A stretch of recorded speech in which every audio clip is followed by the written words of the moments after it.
c'est encore moi. Et c'est avec un immense plaisir que je vous retrouve à nouveau sur cette plateforme. Une histoire par semaine. Je suis désolée pour mon absence ces derniers mois. Je vous avoue que la rentrée scolaire a été très mouvementée. Il me fallait retrouver mes marques. Mais tout va bien. Je suis de retour pour continuer cette belle aventure dans les pages de la Bible. C'est parti. L'histoire que je vais vous raconter aujourd'hui s'intitule « Une place pour le coffre ». Les versets de référence sont 1 Chronique 13, versets 1 à 10 et 1 Chronique 15, verset 1. Il s'agit ici du roi David qui devait transporter le coffre où résidait la présence de Dieu à l'époque. L'Arche de l'Alliance. Vous avez déjà entendu parler de cette histoire. Bon, sans plus tarder, je vais vous rafraîchir la mémoire. Let's go! Le roi David aimait Dieu de tout son cœur. Un jour, il décida d'amener l'Arche de l'Alliance à Jérusalem.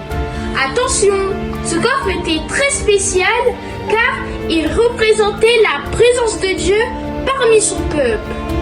Le but de ce transport était d'installer l'arche dans sa ville afin d'honorer Dieu de la meilleure des manières.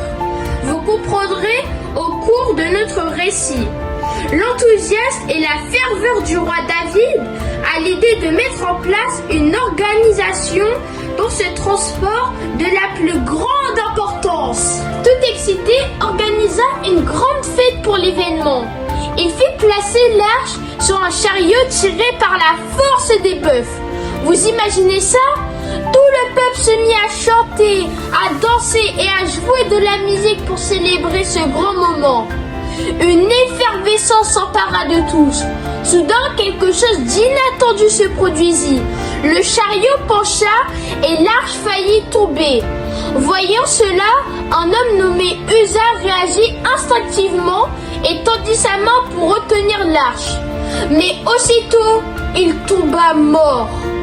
Vous n'imaginez pas le bouleversement du roi David.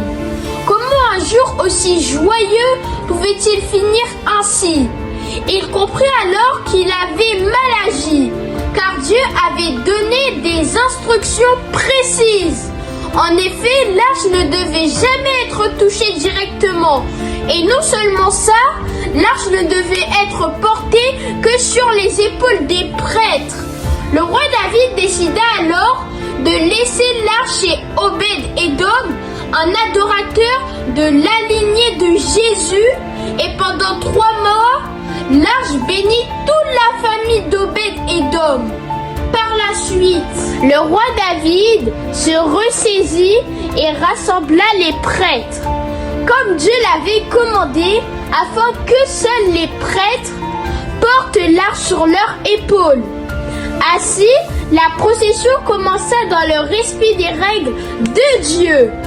Tout le peuple chanta et dansa avec joie et exclamation. Le roi David fut rempli de passion et de joie et se mit à danser de toutes ses forces pour louer Dieu. Cependant, son épouse, Michal, ne le vit pas d'un bon œil. Elle se permit de dire qu'un roi ne devait pas se donner en spectacle.